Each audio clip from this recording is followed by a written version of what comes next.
তাহলে এখন আমরা কি চিনবো? অডিও।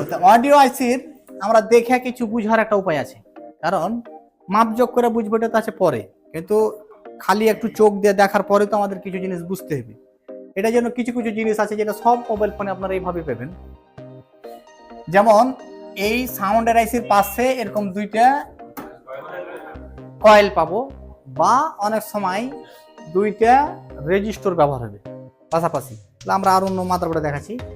সাউন্ডের আইসির পাশাপাশি দুইটা কি ব্যবহার হবে? এই দুটো কয়েল অবশ্যই থাকবে, এবং কয়েল দুটো থাকবে সিরিজে। কথা বুঝতে পারছেন? দোনো দিকই পজিটিভ। এটা হচ্ছে যে সাউন্ডের আইসি চিনহার প্রথম একটা প্রসেস। তারপর সাউন্ডের আইসির পাশে একটা এরকম কয়েল থাকবে। এখন এই কয়েল অনেক সময় অনেক মোবাইল ফোনে থাকে না। কথাটা কি বুঝতে পেরেছেন? সেদিন যে আপনারা ক্লাস করালাম, কি বলা হইলো? অনেক সময় অনেক কয়েল থাকে না, আবার অনেক মোবাইল ফোনে এরকম একটা কয়েল পাবো।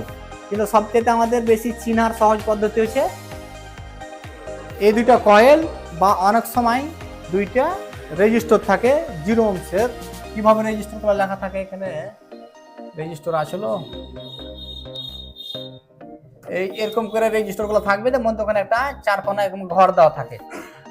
ওটা আমরা দেখাচ্ছি রেজিস্টার, ওটাও সেকশন দেখাচ্ছি। তাহলে এটা হচ্ছে আমাদের সাউন্ড সেকশন। বুঝতে পারলেন? সাউন্ড সেকশনটা আমরা সহজে ফোকাস দেবো কোন দিক দেখে?